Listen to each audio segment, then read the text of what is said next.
So we'll start our session today by paying our obeisances to His Divine Grace Bhaktivedanta Swami Prabhupada, the founder Acharya of the International Society for Krishna Consciousness.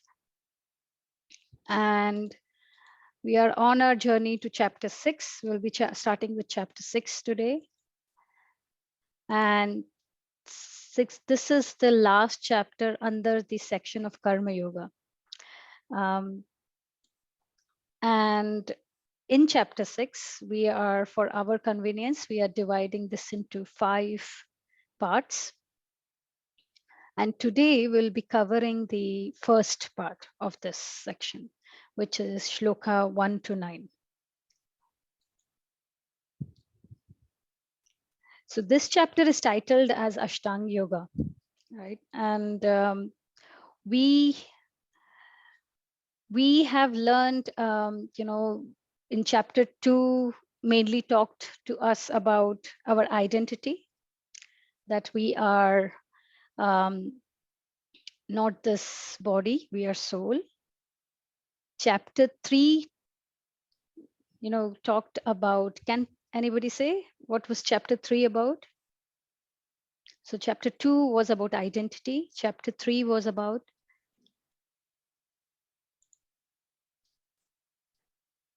karma yoga, right? So it was duty, right? And chapter 4 was about knowledge, right? So when we spoke, right, that when we know our identity and we are performing our duty in knowledge, that will give us the result, which is peace, which was the base, out what we learned in chapter 5. Now, after we know our identity, we are performing our duty in knowledge and getting that peace. Now, 6th chapter talks about how with a peaceful mind we can meditate, right? Now, because meditation can only be performed if we are at inner peace. Yeah. So if meditation is performed, say at the platform of peaceful mind, then it can give us spiritual realization. But if it doesn't give us that peace, then that means it is only superficial, maybe giving us physical benefits, right? Relieving stress or physically, better. But if we perform it with a peaceful mind, only then, we can, get that deep spiritual realization. So this is how this chapter is connected with the previous chapters, right? And in this chapter, we'll see how in to study Gita, the most important quality is determination and patience. And we see that Krishna in this chapter highlights it, that we need to have that strong determination and also patience to learn, right? We see that, in most of the examples, for example, to start something, it's pretty easy, and to end something may be easy, but the toughest thing is the maintenance phase, right? And comparatively, right? So even this world, it is created by Brahma, right, and annihilated by Shiva, but the maintenance piece, which is the toughest, is given to Vishnu, right? Vishnu takes care of it. Even with spirituality, right, we see quite a lot of times, we start with a lot of energy, right? But the main thing for us is the steadiness, right? That will bring that spiritual realization, right? And that's what Gita, to study Gita, that's the most important quality as well. That is determination and patience, these two things. Yeah. So with 6th chapter, we'll start with the first shloka. And maybe Hari Krishna ji, will you be able to recite this?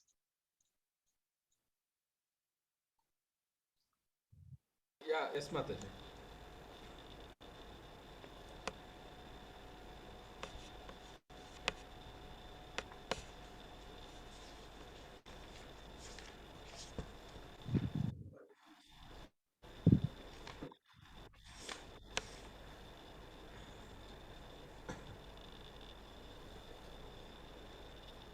अनाश्रितः कर्मफलं कार्यं कर्म करोति यः स सन्न्यासी च योगी च न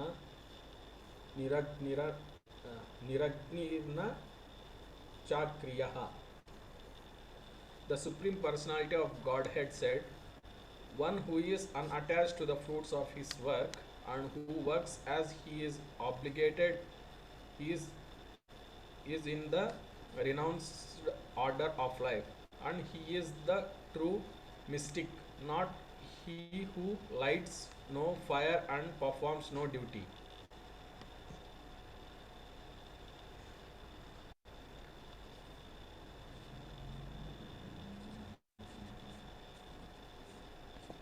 Mataji, you are on mute. Thank you. Sorry. Yeah. So thank you, Hare Krishna ji. Um, so yeah, this is when um, when Krishna told Arjuna, Arjuna become a yogi, right? Arjuna thought yogi is someone who goes and lives in the forest, and he is busy doing penances, right? That's what comes to the mind first. So he thought when it is going to the forest and renouncing, it is Ashtanga Yoga. Yeah. But at the same time, Krishna is asking him to fight. So he's confused. So in this shloka, we'll see that Krishna is saying this, right? Shri Bhagwan Uvacha. Anashritaha karma phalam. Anashrita means, to with give up, without taking shelter. Yeah, anashrita. So anashrita is without taking shelter. Karma phalam, the results of the work.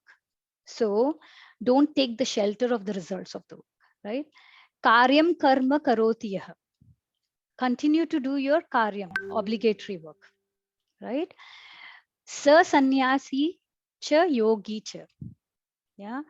He, that who, such sannyasi and yogi, na niragnir na chakriyah. Niragnir, agnir, right? Niragnir is not someone who lights the fire, right? Na chakriyah. Kriya is work, right? This is without work. So what Krishna is trying to say here is that Krishna is clearly saying who a sannyasi is and who a yogi is. Now, a sannyasi is actually someone who is unattached to the work. Unattached to the fruits of work, right? And he renounces within this external world, but not the person. Krishna is highlighting sannyasi is not the person who lights no fire and performs no duty. He sannyasi is a person who anashritaha karma phalam. He renounces the fruits of work, karma phalam, not karma, right? So Krishna is specially highlighting here. And who is a yogi? We learned that yoga, right? Yoga means to connect to the supreme, right? A yogi is someone who is trying to connect with the absolute truth, right? By controlling the mind. So Krishna is clarifying to Arjuna that every time he talks about a sannyasi or yogi, it doesn't mean that Arjuna has to leave everything and run to the forest. No. A yogi or sannyasi is rather someone who gives up the fruit of work and someone who controls the mind and focuses on Krishna. So this we have to, understand very clearly, because Krishna is that's why highlighting in this verse specifically that just by not performing the duty, that is karma, he's not a sannyasi or a true mystic, which is yogi, right? So the person who renounces the fruits of work and tries to control the mind, focusing on the absolute truth, such a person is sannyasi and yogi. So we also learned, if we correlate this in the Nishkam Karma Yoga chapter, we learned certain, who, what kind of a person is called as a Nishkam Karma Yogi, right? We learned there that a Nishkam Karma Yogi is someone who does both of these, right? One, we learned he renounces the fruits of action, fruitative work, right? And the second was controlling the senses and mind. So basically, Krishna is asking Arjuna to perform Nishkam Karma Yoga here, right? And we'll see this a bit further. So Nishkam Karma Yoga is, with these two characteristics, a Nishkam Karma Yogi is both a sannyasi and yogi. Yeah, because sannyasi is someone who renounces the fruits of actions, and yogi is someone who is trying to control, mind and senses to, focusing on Krishna, right? So how can we bring this in? How can we digest this? How can we, understand this better, right? So that we are able to do, we are able to renounce the fruits of actions. How? We also learned this tripod, right? The three doers, where our whole mentality of doership comes, when we think that we are the only doers. If we are clear that what we learned before, that we are one of the doers, right? There are three overall, the topical, the big picture is there are three doers. The jiva desires, the super soul sanctions it, and the material nature, once it is sanctioned, they facilitate it, right? They make it happen for the jiva, right? So this thought process that we are not the only doer makes us understand that kind of controller and ownership. We will understand that we cannot control, we are not the owner, and eventually the mentality of enjoyership goes, right? So once that is clear to us, it is very, it is our journey start to really digest this cycle. Yeah, just not to understand this but also to digest this, then we'll be able to do what? Nishkam Karma Yoga, right? Renouncing the fruits, right? Because it is not, I think we have discussed before that it's not easy, which is the case, and Krishna acknowledges that also, right? So if we have this understanding of the tripod, the three doers, then we will have the equal vision. We also learned this in fifth chapter, right? Equal vision, that be it a living entity like a brahmana, cow, elephant, or a dog eater, right? All have super soul in them. Yeah. And once we have that vision, that equal vision, then we'll not try to exploit, not try to control, not try to dominate. We learned it from the example of stamping into an ant, right? And also a big truck, and a small bike. So we will not have if we have this vision, we'll not try to control, exploit, and also dominate, so with this, the overall what we are talking, so this slide is really important for us to really inculcate in ourselves, right? The art of work, right? So would Jyotiji, would you like to read it? Yes, Mataji. Art of work. Krishna is so mighty. He is doing so many wonderful things in the world. Tripod of work, gradual detachment develops. Lose controlship mentality. Let me do my best and leave rest to Krishna. Learn to let go things. On failure, we will not be depressed, frustrated, as we know we are not the controller. We should not try to lord over things. This Right, leads to purification of activities, vision, and heart. right. Hare Krishna Mata. Thank you, Jyotiji. So let's spend a bit of time on this slide because it's important for us to understand this. The first thing itself says Krishna is so mighty, right? He's doing so many wonderful things in the world. Now, you know, people say that, why should I believe God? Because I cannot see it, right? Even though with the same person might believe something called as coronavirus exists, right? Can we see it? No, right? But when it comes to God, especially, these are the questions which are raised to Krishna. Only a not intelligent person cannot see, Krishna's hand in everything around us. We can even take as simple examples as, we gave this example before, like the coconut, right? Coconut, it grows where? In in the beach area, right, where the water is so salty, right? And it grows near the water body. So the sea is so salty there, right? But there comes this coconut tree where within the coconut, the water is so, it's not salty, it's sweet, right? So look at that combination. you know it's wonderful to see. And it's as basic as, you sow a seed, and you will see from a small seed, we'll see such a big huge banyan tree coming out. How is that possible? you know as simple as, even, when you look at, to express love in this material world, we use something like roses, right? Why? Because they are so beautiful. Who has made this? How is the rose? Look at the petals. So it is so difficult to not see Krishna's hand.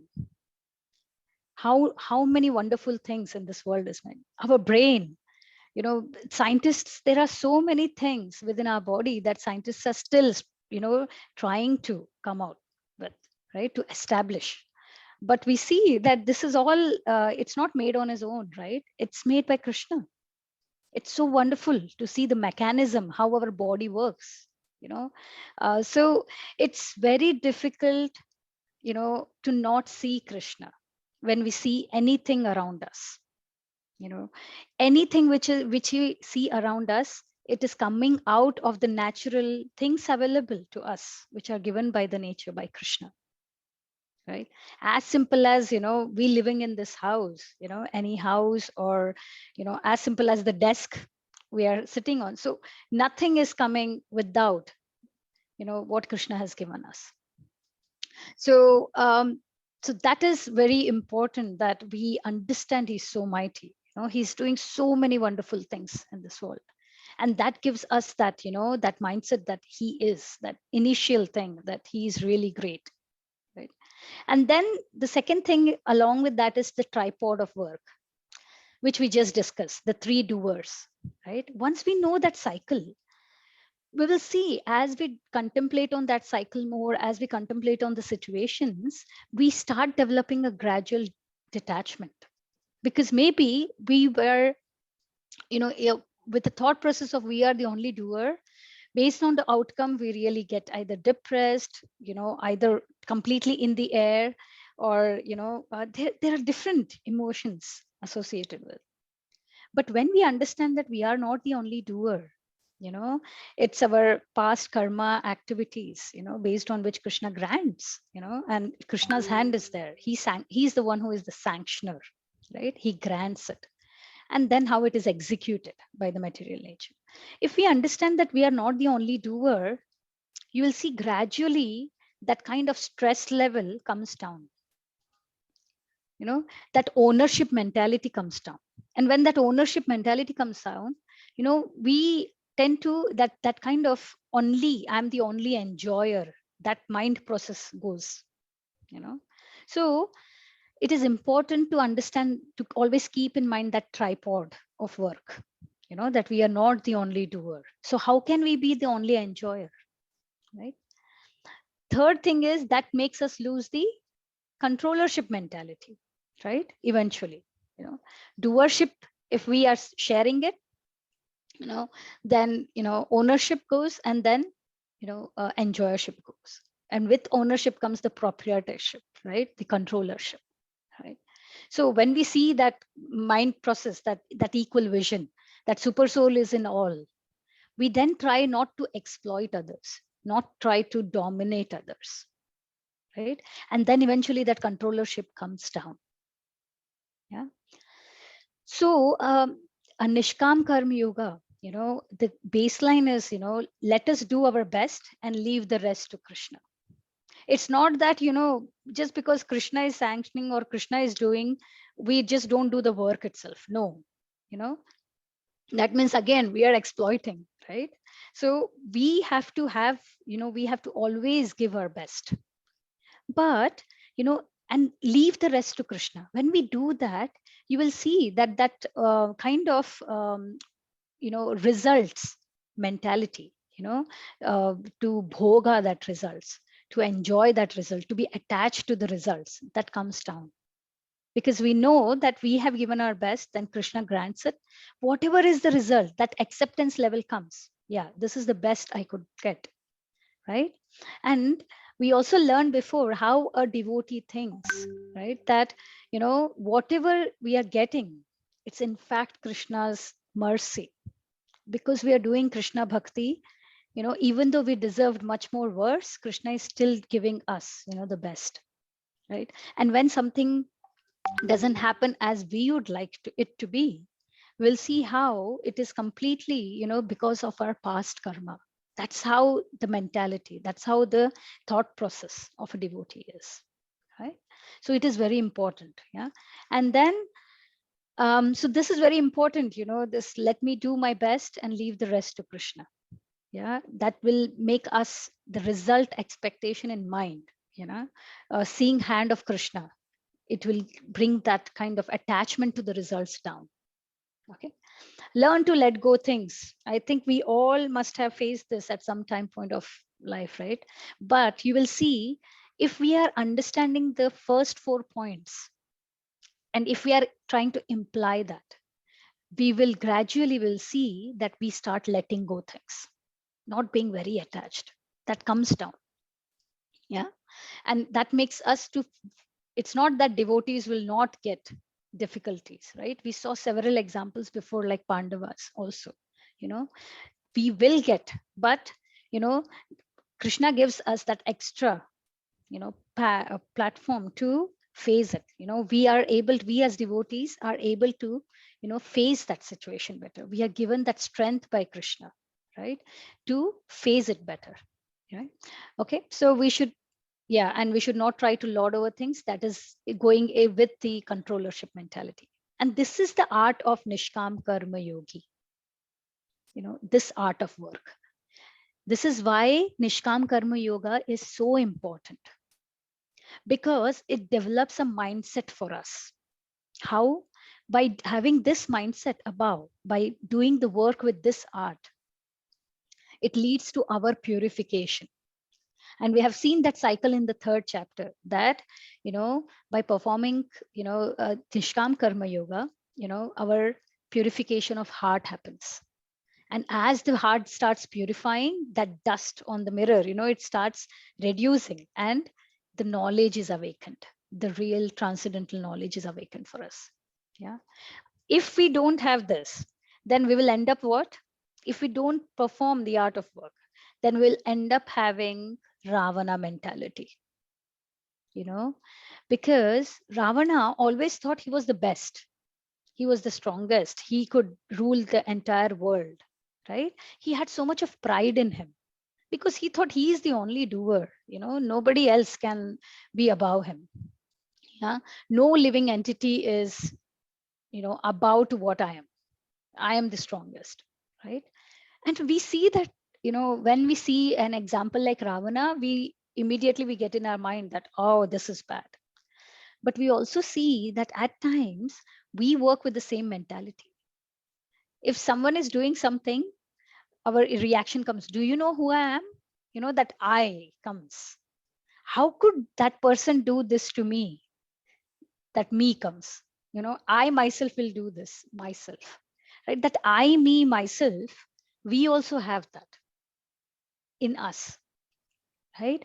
We always think, if I don't take care of my family, if I don't stretch at work, if I don't go out and do so and so, then nothing will work. Nothing can work without me, right?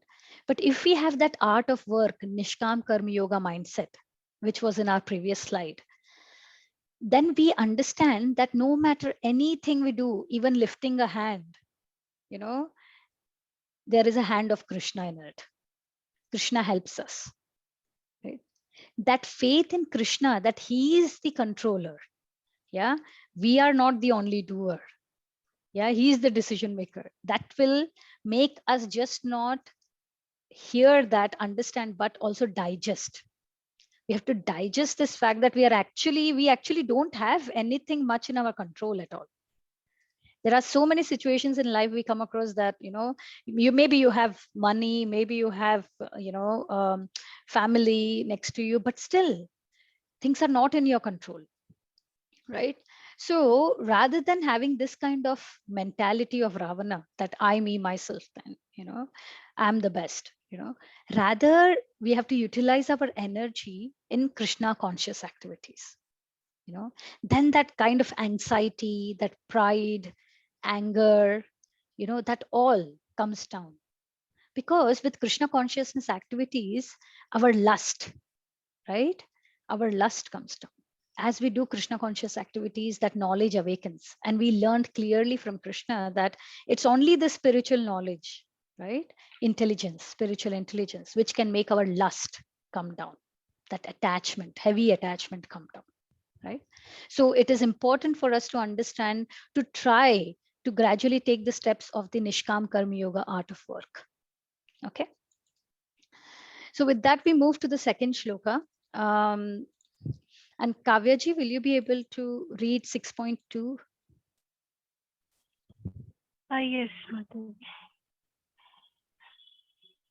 But one who desires to practice Ashtanga Yoga should not suddenly give up prescribed duties, Karma Yoga.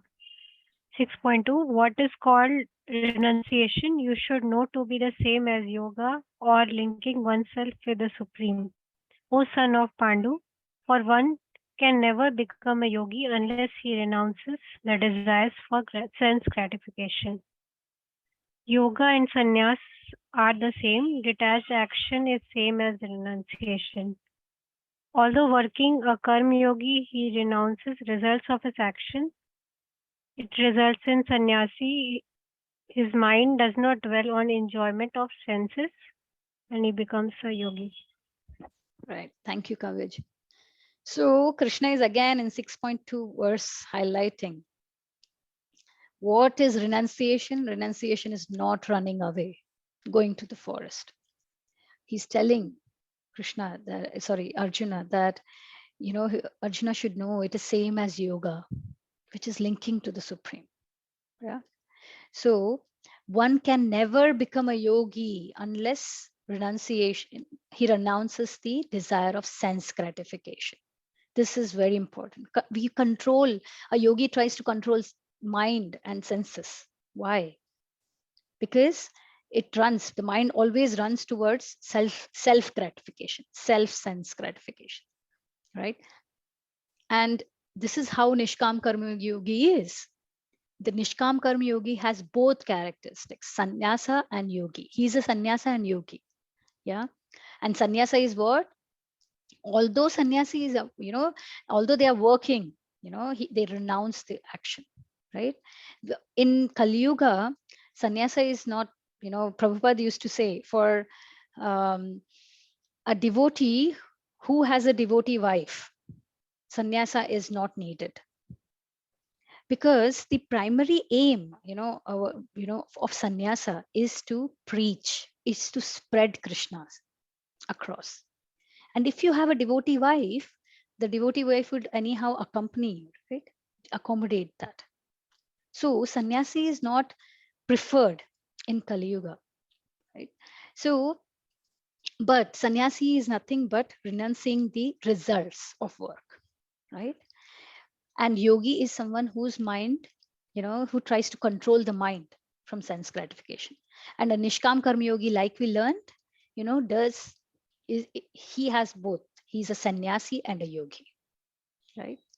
Now when we are talking about sannyasa, so we also spoke about four ashramas, right? Um, can I someone say what do you mean by ashram? We have this varnashram established by Krishna, right? Which was given by Krishna. So what does that word ashram mean? Shelter. Yes, right. It provides us shelter, right? Thank you, Rishmaji. So spiritual life also means shelter, right? So varnashrama, can somebody tell me four varnashrama system which was given by Krishna in fourth chapter? Sorry, yeah, set up by varnashram, not in fourth. Brahman, Kshatriya, Vaishya, and Sudra. Right. So those were the varnas, right? And when we are talking about varnashrama system, it starts with brahmachari. Which are the other three? Brahmachari, Grihastha, grihastha, Anaprastha, yeah, and sannyasa, And right? So brahmachari, grihastha, vanaprastha, and sannyasa, right?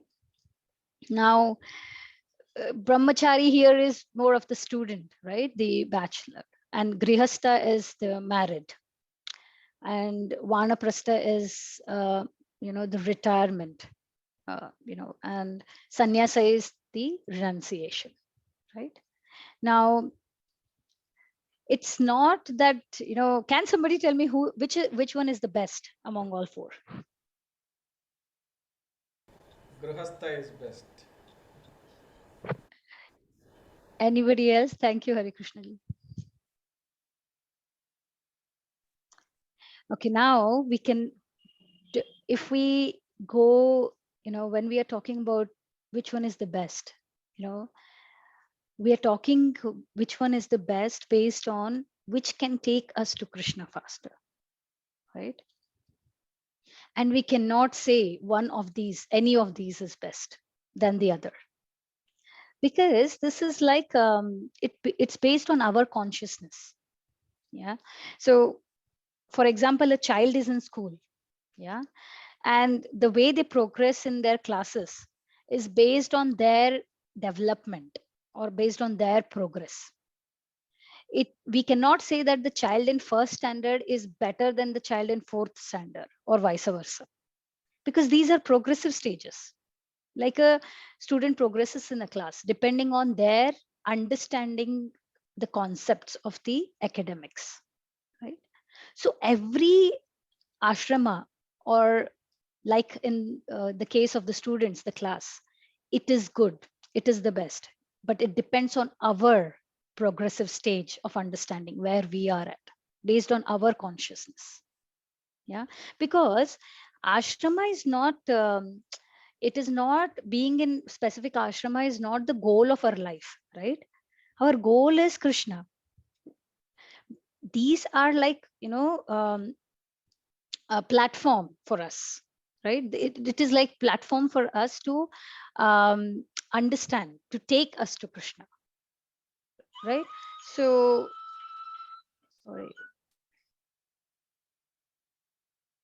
sorry, yeah. So so every ashrama, they are good, but it all depends on what consciousness we are at. Yeah, they are like launching pads, because they are progressive stages.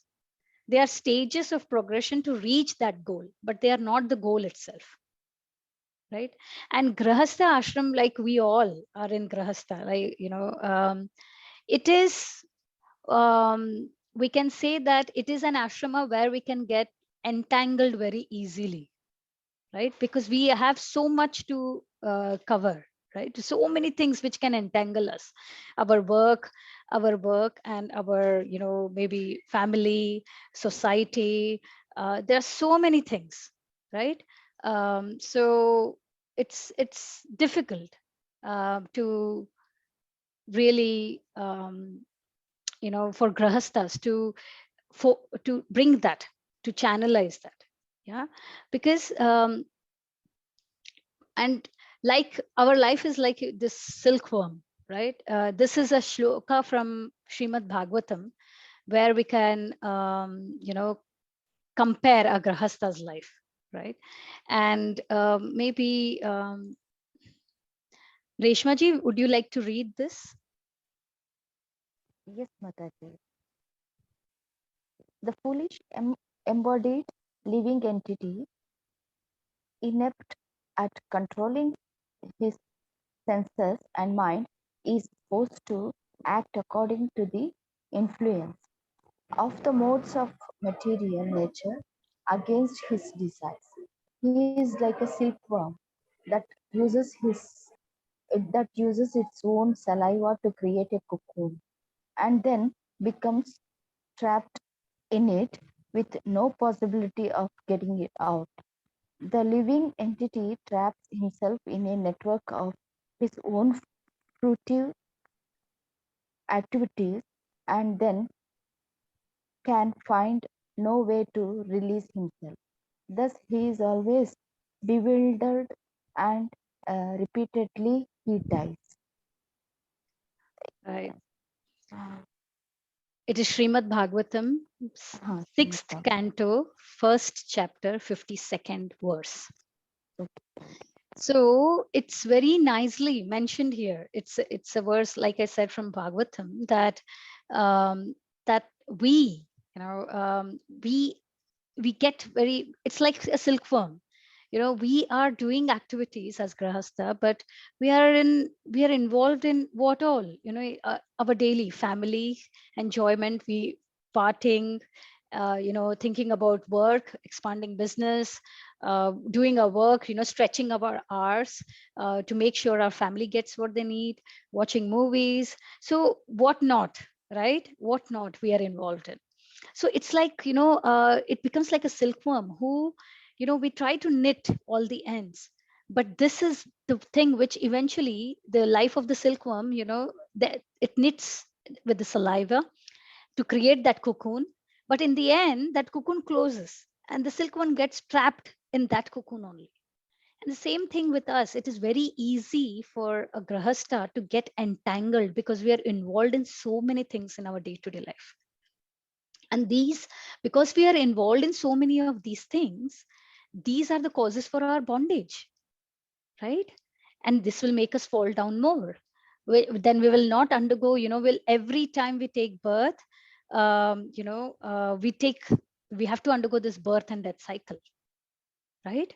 It's like there in one of the lectures I were hearing that we should, while we do spirituality as a grahastha, right, we are not just grahastha but any of these varnashramas, when we do spiritual practice, we are climbing, say it's a, you have to reach a destination, it has 100 steps, and performing the spirituality, our sadhana, we are climbing step one after the other, and we reach certain stage, say we reach at 90 plus, and then we suddenly fall down, come back to the square one. How? If we get entangled, if we get attached to somebody, it's very easy for a grahastha to get attached, to get bonded, right? Which makes it very easy again to fall down, right? So we have to be, we as grahastha actually have to be extra careful not to get entangled like silkworm. We are given this platform, to our responsibility is to make our family Krishna conscious, so that to get them, it will be we can help our family and friends, we can really help our family and friends if we get them Krishna conscious, right? That should be our thing, right? So we have to do our duties, anything as a grahastha, as a service to Krishna. When we keep Krishna in center, then we cultivate that kind of detachment, and as we get detached, that means the lust is coming down and the knowledge gets awakened, right? So we have to be careful. So it is like extra being extra careful. At the same time, we can maybe also uplift ourselves very quicker if we make our family, also Krishna consciousness. Then it becomes easy to even dovetail and to not work like hogs and dogs. That's what they say, right? So to have a controlled atmosphere. Yeah. So Mataji, can I interrupt here? yes. Yeah. Like here you said in Grihast, there is some points. You said like, can you just brief me what we have to take care? Like you explained, but I couldn't understand Okay, here. so it's about, we have spoken about this before. See, when we talk about why we are bringing this up is because out of the ashramas, we see that grihasthas are the one who are having a bit more independence, right? Versus to a sannyasi, vanaprastha, or a brahmachari, Yes, yes, yes. right? And it's very, because we live in that social thing, so it is easy for us to get influenced by somebody because we meet so many peoples, different kind of peoples in a day. So what we have to as grahastha, because we are exposed more, right? It's easy for us to get driven more, that is being entangled more into material stuff, right? So how can we make sure that, or try, right? For example, in this slide we see movies, right? Let's pick up one. So instead of we have to dovetail our activities with our family and friends, rather than encouraging the material life what we are exposed to. We have to dovetail that to Krishna. Yeah. Yeah. So for example, watching movies, what's we have such great movies on acharyas who can teach us how well they led their life. We can have so many stories around our scriptures. We have so many stories around Krishna. So dovetail your family to means which can make us more Krishna consciousness, rather than getting more and more attracted. So it's easy for us to fall down, rather than, so we have to consistently make attempt to dovetail everything we do to Krishna. For example, workaholic. If we think that stretching hours and hours and hours at work will make us climb the stairs at work very easily. But if that's going to be the case, then everybody would have taken that as a base, right? We would have reached at certain level altogether by now. But the thing is that if we have the mentality that what we learned, we have to give our best. But best doesn't mean stretch, right? Best is the quality of work you do than the quantity, and keeping Krishna in aside, not compromising Krishna, right? Work, yes, we have to work for the welfare of our family, but alongside work we should not be compromising our spiritual activities, right? We have to dovetail the family to be more spiritualist, right? So that is how. So family enjoyment, yes, have Krishna in center. We are enjoying you we are we are like family enjoyment, right? So we have to dovetail and look how we can learn, the family can learn more. There are different means, there are different games also we play as family when we meet, that which are more Krishna conscious centers. There are, so it's about having the mindset to bring Krishna in center where possible. When we play something, try to learn, try to have more quizzes, right? So there are different means by which we can make it more dovetailing it, so that we don't easily get down. Yeah. Does that answer your question, Jyotiji? Yes, Oops. Mataji. Yeah, Yes, thank you. Mataji. Yeah, thank you. So we'll just move to the next verse. And so, Hari Krishna ji, will you be able to read this? Because I think the Sanskrit verses are coming to you only, or Yeah, it's okay. okay. Arurukshor Munir Yogam कर्मकारणमुच्यते योगारूढस्य तस्यैव शमः कारणमुच्यते. For one who is a neophyte in the Eightfold Yoga system, work is said to be the means. And for one who is already elevated in yoga, cessation of all material activities is said to be the means. Link. In the first two verses, Krishna told that I am Ashtanga Yogi, that an Ashtanga yogi should not give up Nishkama Karma Yoga, and that Sannyasa and Yoga are same. So should the Ashtanga yogi practice Nishkama Karma Yoga for his whole life. Krishna explains. Right, thank you. So here seeing two categories or two stages, right? So it says Arurukshor Muner Yogam. Yeah. So that these are two. So yoga, the third line is Yoga Rudhasya. So Yoga Ruksha and Yoga Rudha. These are the two stages. Okay. So karma karanam uchyate, right? So what Krishna is trying to say, especially we are highlighting here that one who is a neophyte means a new starter, right? In eightfold yoga system is the Ashtanga yoga. We'll see the different these eight folds. What are these eight folds in due course? In the next slide, we have that yama, niyama, asana, pranayam, pratyahar, dharana, dhyana, and samadhi. So these are the eight folds. And so, yeah, and Krishna says that one who is already elevated in yoga, cessation of all material activities, it's said to be the means, right? So we will see that here we learned this yoga ladder, right?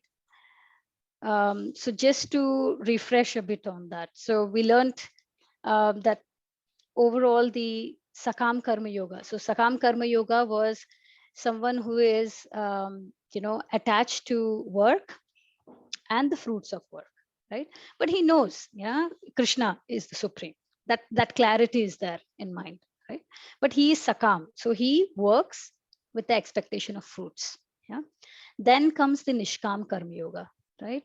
That is Nishkama. So he does work but renounces the fruits of work, right? But there is at this level there is a bit of lack of clarity as who is the supreme, as in, well, we learned the three stages of absolute truth, right? So we will in Dhyan Yoga, like for example, they focus is Brahman, Dhyan Yoga is Paramatma, and Bhakti Yoga is Bhagavan feature, right? So there is a lack of clarity here, right? But Nishkam Karma Yogi, they perform work without attachment to fruits, desiring purification of heart, right? So this is the activity which we learned earlier today, as well as the art of work, right? Which purifies our heart and vision. Then comes Gyan Yogi, that is more knowledge, yeah, focus, and Dhyan Yogi, which is focusing on the Paramatma feature, right? Is the super soul, yeah, that in your heart, right? And then is Bhakti Yogi, right? Which is, where you understand that actually Paramatma is nothing but the partial expansion of Krishna himself. There's a clear picture that Krishna is supreme, right? So all in all, this whole ladder, is called as yoga ladder, right? Yoga. So even in here, we will see that there is a beginning stage, that is neophyte, which is the initial stage called as Aruruksha. And then there is an advanced stage, which is Arudha. Yeah. So this is a kind of gradual purification path. The first level is like the basic level, and then comes the advanced level where there is purification. Yeah, there is perfection. So so each ladder, right? So but because we are in Ashtanga Yoga chapter right now, We will see what the stages are in Ashtanga Yoga specifically. These two stages, but Ashtanga Yoga specifically. Yeah. So overall, to attain this bhakti, right? We start from the most lowest material condition, which is Sakam Karma Yoga, right? And then we gradually achieve the perfection and we get self realization, right? So in Ashtanga Yoga, uh, these are the eightfold system, right? The first four, which is Yama, Niyama, Asan, Pranayam, these are called as Yoga Ruruksha stage, right? And the last four, which is Pratyahara, Dharana, Dhyana, Samadhi, it is Yoga Rudha stage, fifth to eighth, right? So, Jyotiji, will you be able to read? Yes, Mataji.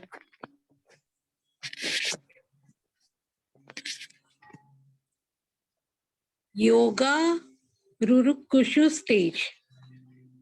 The practitioner of yoga, desiring to rise to the stage of steady meditation, produces his elevation by prescribed actions, karma, because that purifies his heart. In other words, the aspirant for steady meditation does not have complete purity of heart. Yoga Rudha stage 5 to 8. A person is said to be elevated in yoga when, having renounced all material desires, they neither acts for sense gratification nor engages in fruitive activities. Bhagavad Gita 6.4.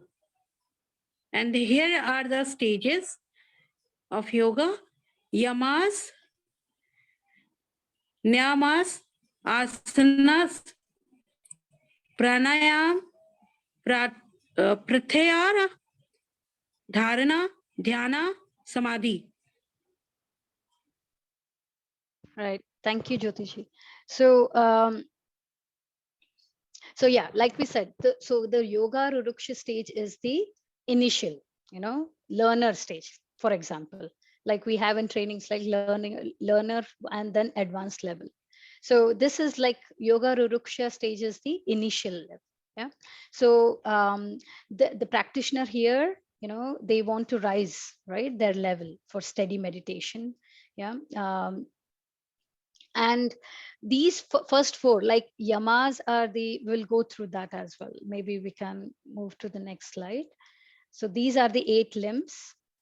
So what are yama, niyama? So yama are the don'ts, yeah, the prohibition. Like for example, the to follow the four um, regulative principles, right? So no meat eating, no intoxication, no gambling, and no illicit relationships. So don'ts, we have to, the first stage, first thing here is what the regulations, or what we need to not do, right? And this is part of our sadhana chart also, right? That we have to follow the four regulative principles, right? So this is yama, that is don'ts. Yeah. Then niyama, like the name says, do's, right? We have to do our chanting regularly, reading, hearing, so all the do's. So then comes asana, right? So asana is, postures, right? Bodily exercises. And yeah, we can either, exercises, or maybe walk, or the way we sit and chant, the body posture. So that is asana, right? Pranayama, so we as devotees, we kind of touch all these, right? We follow the yama, we follow the niyama, asana. Pranayam, pranayam is all about what doing exercises to control the mind, right? And we do the same, right? We try to control our mind by chanting, and try to control our mind and senses, where possible. Then pratyahara, it is withdrawing senses from sense objects, right? So we try to control our senses, right? So as well, by various things, by maybe trying to not just pick up something and eat, try to offer to food to Krishna, right? And only have prasadam.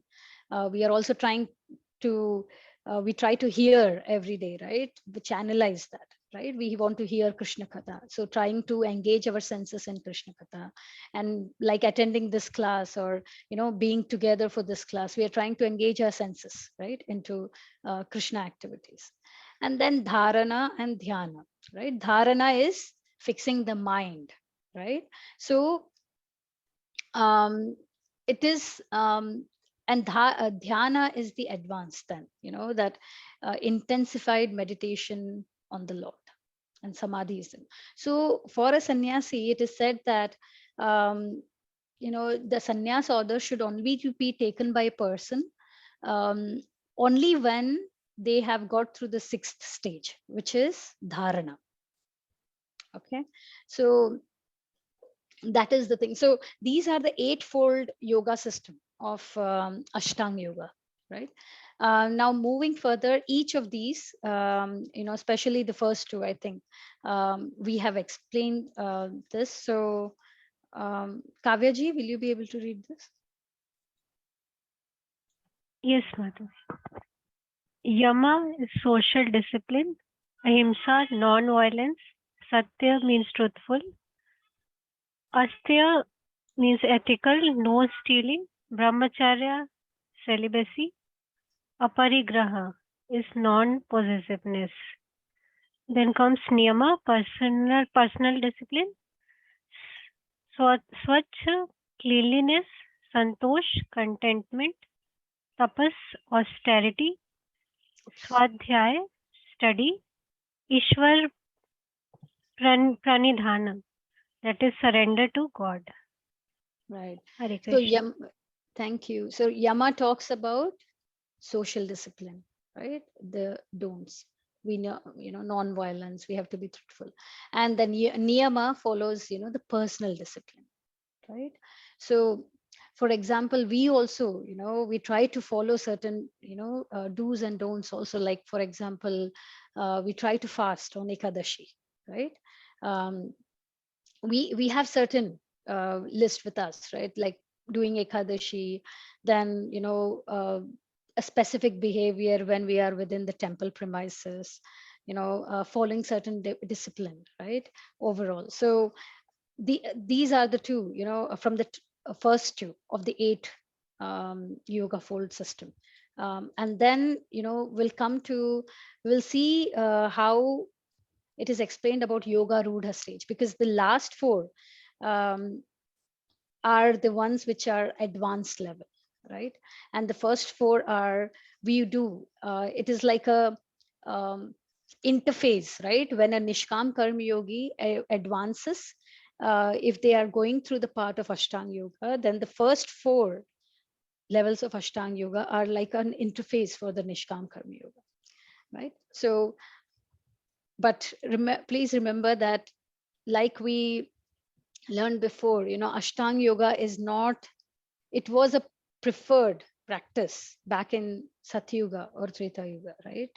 It's not a practice which is possible in kali yuga, and we'll see why. Now Krishna is leading us why it is not practically possible as well in kali yuga, and how Arjuna comes up, also stating later in the chapter that it's not easy, right?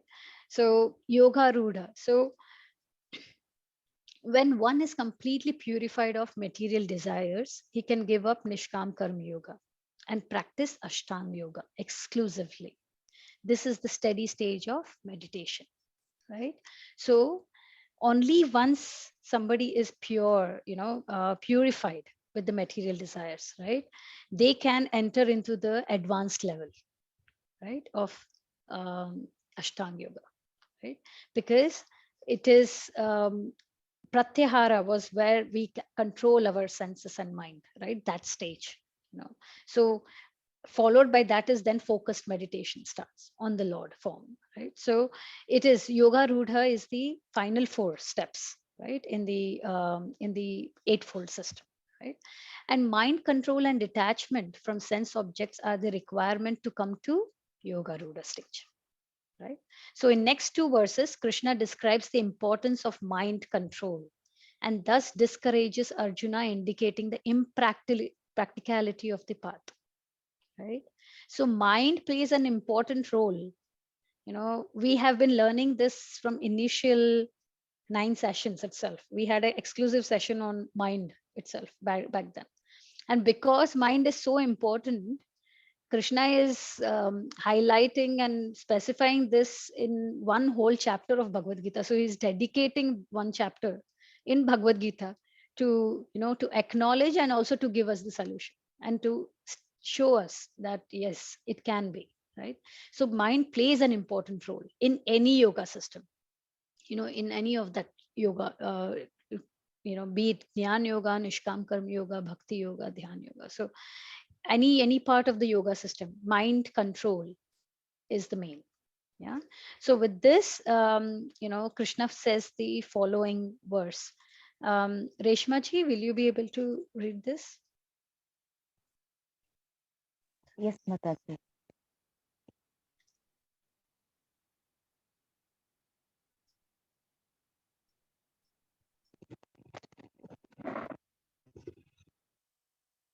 उद्धरत् आत्मानात्मानं नात्मानम् अवसादयेत् आत्मैव ह्यात्मानो बुद्धार बन्धुरात्मैव रिपुरात्मनः. One must deliver himself with the help of his mind and not degrade himself. The mind is the friend of the conditioned soul and his enemy as well. Bhagavad Gita 6.5. Right. Thank you.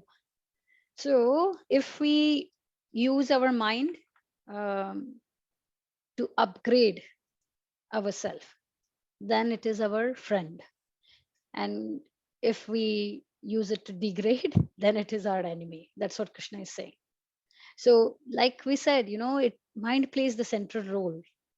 It is the key, and we'll see how nicely it has the power to play with us, right? um, we saw that chariot also before, that how senses should be controlled by mind, right? Mind should be controlled by intelligence, right? That Katha Upanishad verse, which we'll be seeing today also. But eventually, what happens with us is that the mind is controlled by the senses instead of the other way around, right?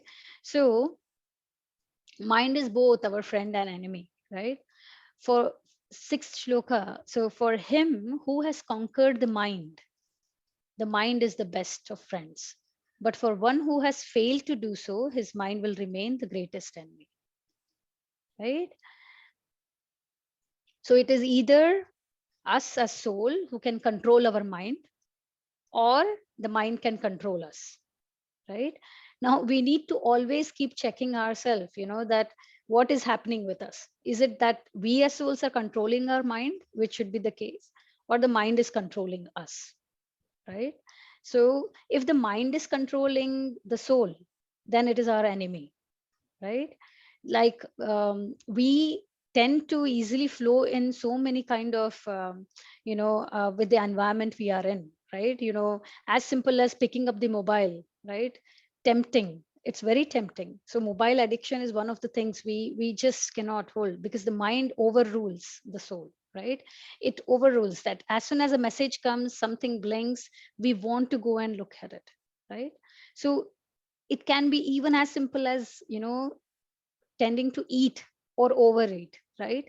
It is driving us, it is driving our senses, right? So it is playing with us, right? So but if the you know when we say dovetailing our activities to Krishna, it is where the soul is trying to control the mind, then it will become our friend, and then it will help us to dovetail and reach our goal, you know so mind is called the master of senses, right? We have to keep it as the master of senses rather than the senses being the master of the mind, right? Mataji, So here, sorry for interruption. Here you are saying very good topic. So, like eating and overeating. So, I'm thinking, I'm sorry to say, but I'm always thinking, no, this is not good for me. This, I know, means I have that real knowledge. But when I feel hungry, so it seems it's time whatever I have, I eat. And I want to control, mind control is, I want, but it's very difficult. So can you guide me here? I think, we spoke about. I want to determine, no, no, no, this is not good for me. But I can't control sometimes. Yeah, and that's why we say,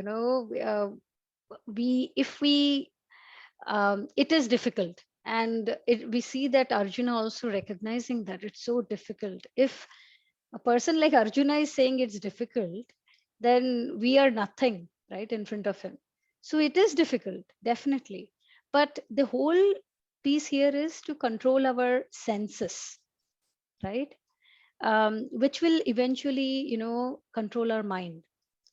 And that's why we say something like eating, we have to engage these senses in Krishna activities, so that they can be, controlled. For example, eating, if we can, maybe, we always say that, if we offer food to Krishna, you know then, and have that food, we also learned how the prasadam, you know works wonders. It makes our brain cells also act, and it tries to control them eventually. So but this is, I think we will touch base on this a bit later as well, because I think we spoke on this also, Jyotiji, a bit before, when we one to one. But I will take this a bit with, maybe we can correlate this with an example, that something like, um, you know Nikita Mataji, yeah, Hare Krishna. yeah. Just Uh-huh. read the verse 6.35, which is about, which will answer Jyoti Mataji's question. I don't have it. Vairagena tu kwan. Yeah. See, here it is. Asanshaya Mahabhavo Mano Durnigraham Chalam Abhyasena tu Kaunteya Vairagena cha grahayate. That you can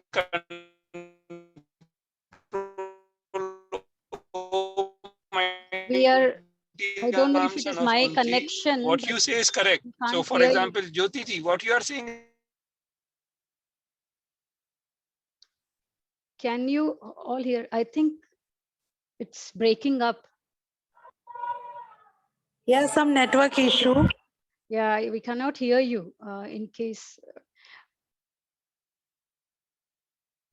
But I think what Srigor Prabhu was saying was about 6.35 verse, where Krishna acknowledges that it is undoubtedly very difficult. just give me a second.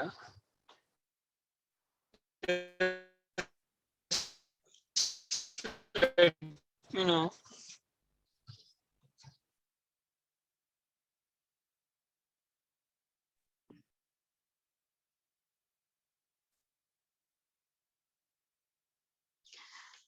Okay, maybe. Okay, I was just saying that he was referring to 6.35, where Krishna Yeah. highlights. Okay, we have him back. Yeah, I was just saying that the Krishna acknowledges that to control the mind is not easy, it is difficult.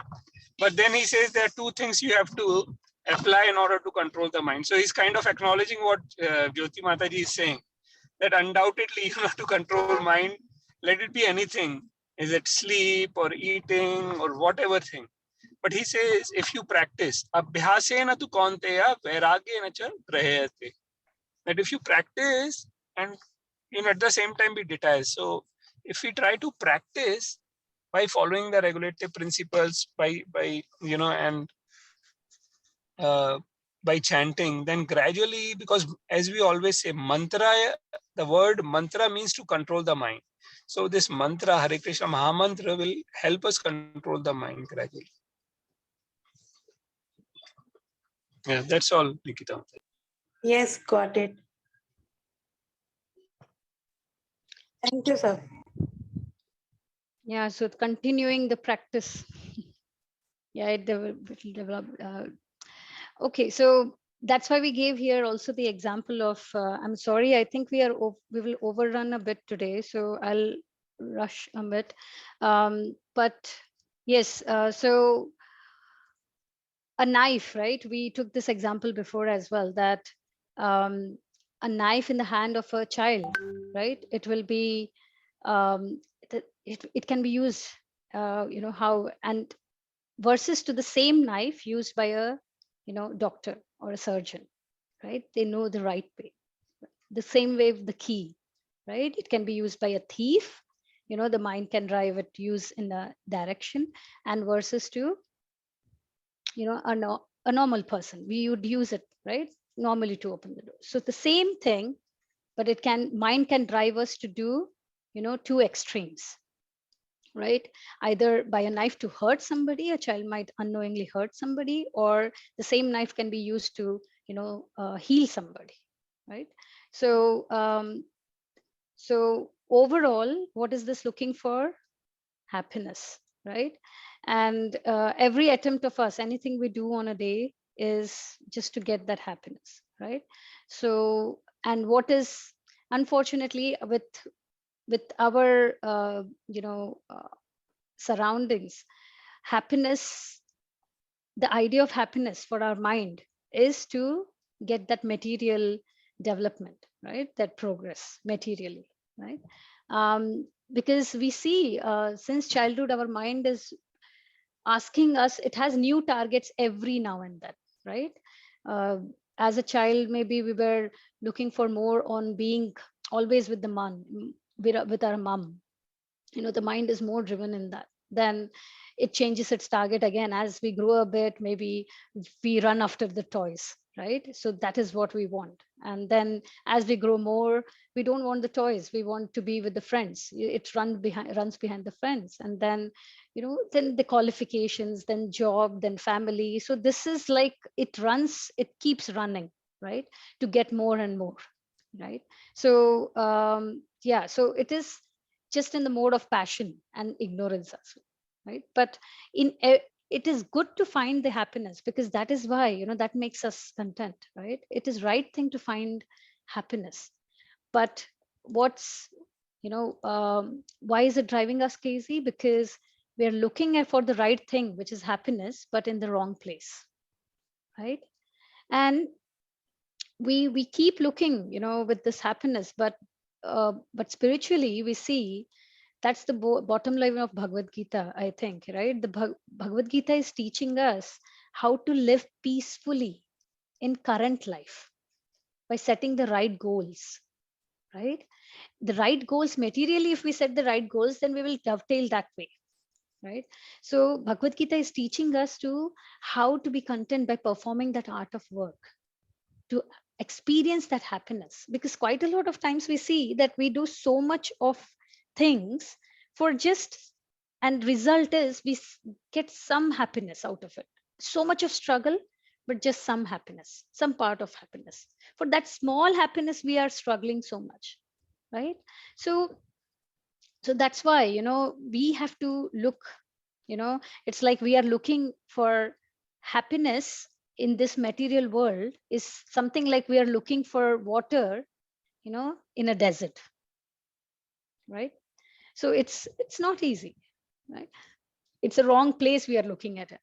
But when we see this mirage, right, that we see our water, that is called as mirage, right? This mirage at least gives us an idea that there is at least water somewhere, right? So similarly, the real happiness of us, it is, but it is with Krishna. Yeah. So mind is supposed to make us happy, it works hard to make us happy, but unfortunately it doesn't want, right? It doesn't know what will make us happy. That's the thing, right? So we need to make sure, right, that we have the right goals. And we learned this shloka also, that Krishna highlights in 5th chapter, which we recited last week, that, an intelligent person does not take part in the source of misery, which is in this material senses. It is the source of misery, right? Because the pleasures here are temporary, they have an end, right? So the intelligent person thinks beyond temporary, right? So Krishna is highlighting this, right? Dukha yonaya evate. It gives you only more of dukha, pain and trouble, right? So antavantah is short lived, right? Temporary. Yeah. So Buddha, Natu Ramate Buddha. Buddha is an intelligent person. An intelligent person will not get involved in the source of misery, in the material thing. Yeah. Intelligence is required to guide the mind because intelligence is higher than the mind. And by this practice, right, of what we are doing, our sadhana, we learned that that spiritual intelligence will develop, right? And with that spiritual intelligence, we are able to guide our mind, we are able to control our mind. So again, Jyotiji, that is where it comes to, we have to continue our practice. It is, the sadhana is important, the what we are doing, right? So we have to continue that. Only that can bring our intelligence, the spiritual intelligence spark, which eventually will control our mind. Yeah. So we learned also, Krishna gave us, how to control mind in second chapter, 66th verse, right?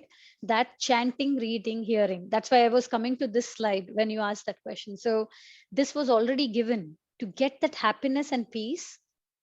We have to, this was the shloka, nastir buddhi aryutasya nachayuktasya bhavana nacha bhavayatah shantir ashantasya kutha sukham.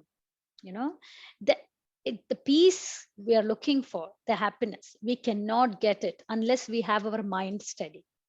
Mind can be made steady by intelligence, when the intelligence developed.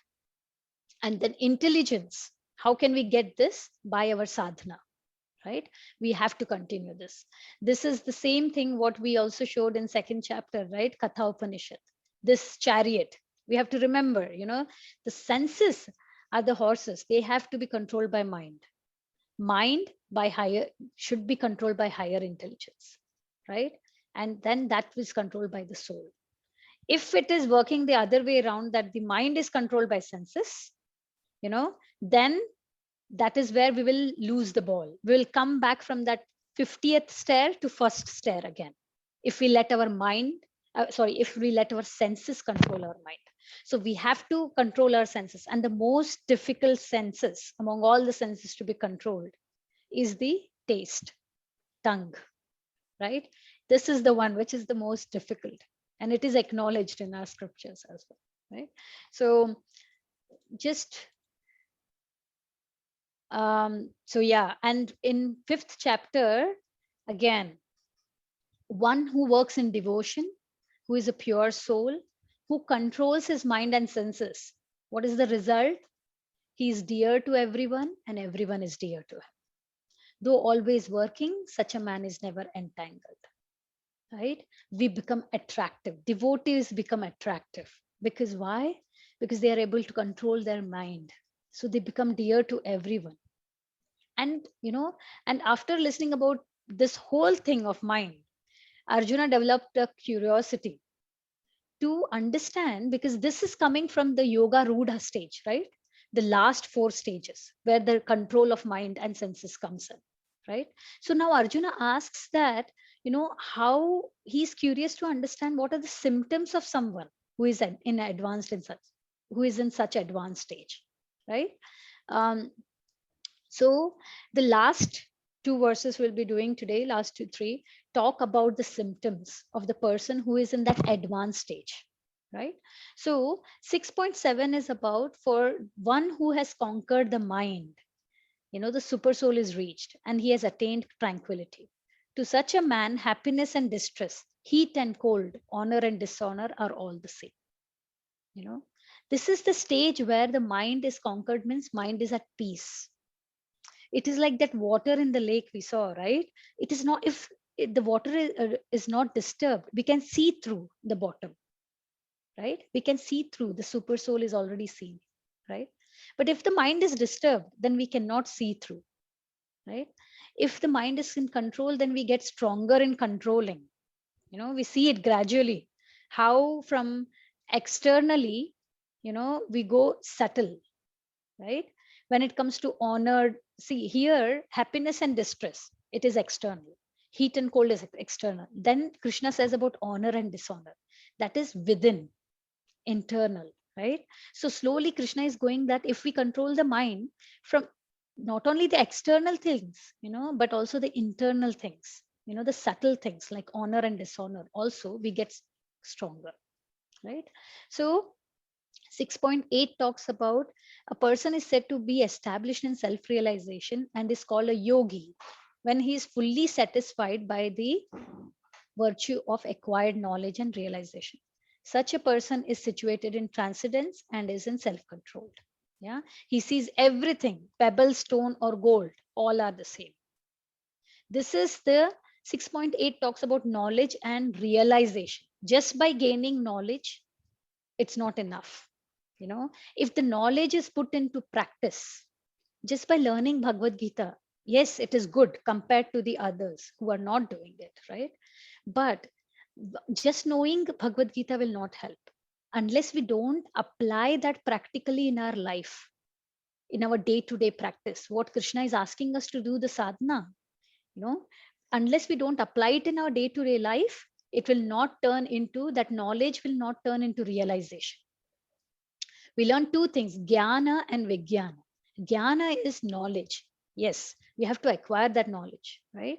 But unless we don't put that into our day to day practice of chanting, reading, hearing, following the four regulative principles, that jnana will not transform into vijnana, which is, vijnana is self realization.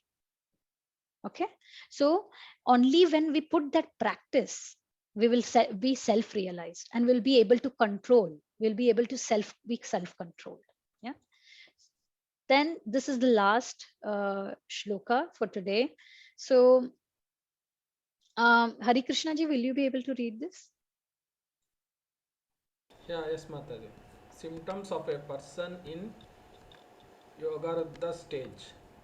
A person is considered still further advanced when he regards honest well-wishers, affectionate benefactors, the neutral mediators, the envious, friends and enemies, the pious and the sinners, all with equal mind.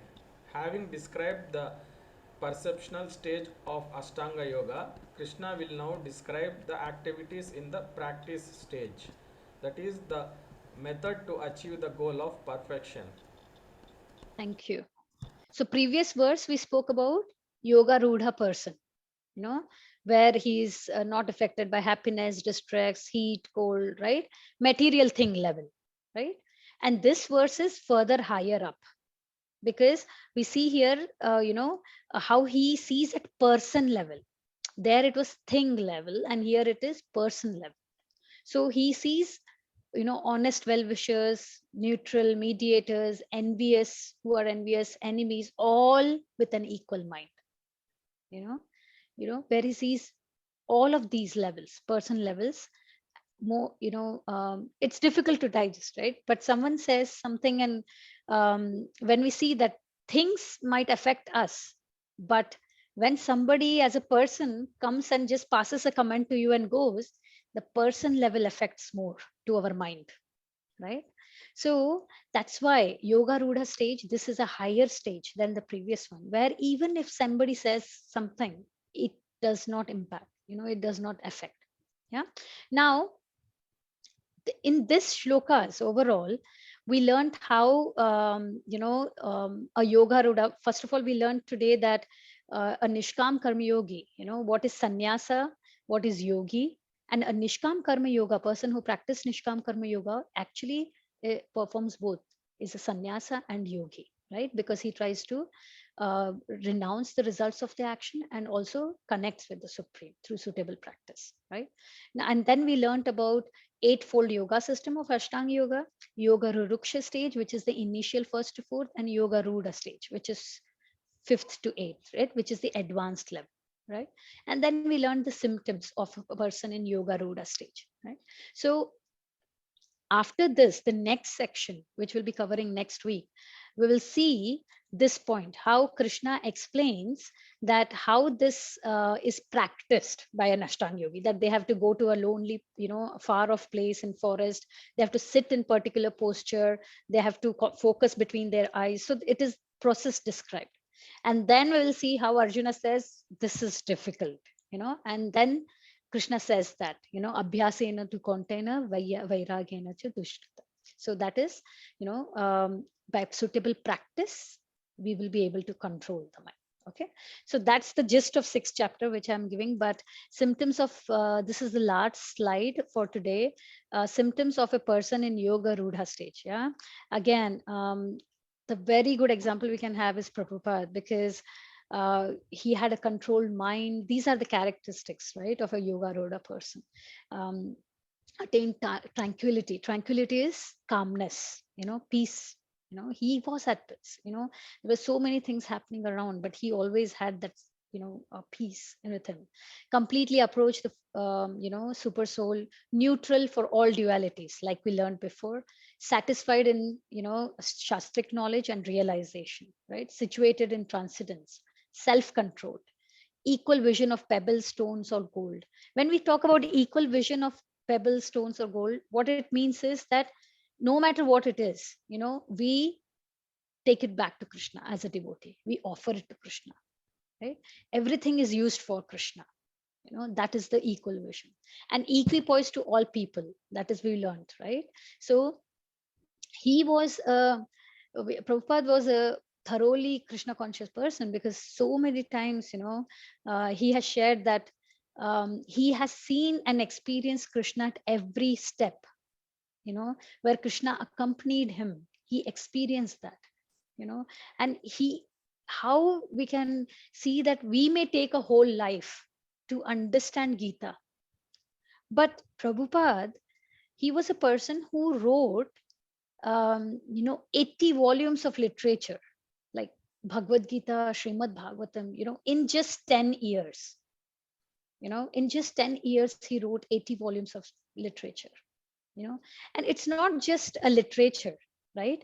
It's a literature which transformed millions of people, right? We can see ourselves when we are reading Prabhupada's Gita now, how it is transforming us, right? So we should be confident what Krishna is saying in Bhagavad Gita, and we should continue our sadhana and practice again and again. Quite a lot points of Gita, you will see how it interlinks to the basic thing is, that we have to have faith, and that determination, that self discipline to practice and to perform our sadhana regularly. And then eventually everything will open up, like, you crack one level, the next level opens up, right? In a game or in a treasure hunt, you see, but you have to crack that level. You have to continue your efforts to crack that level. Only then you will be able to go to the next level, which will more. So more and more gets exposed to us, and we realize more and more. Yeah. So with that, yeah, we end today. And because it was talking so much of practice and sadhana, I would just request you all to continue your chanting, reading and hearing, and the sadhana chart, what you each of you are doing. um, it's nice to see when I receive, from you, the sadhana chart, from some of you. So please continue that, because that will show, how you were maybe 2 months back versus now. And you will see, that's why as you look at your steadiness, your determination, we'll see how the knowledge gets revealed as well, right? So with that, we'll conclude today.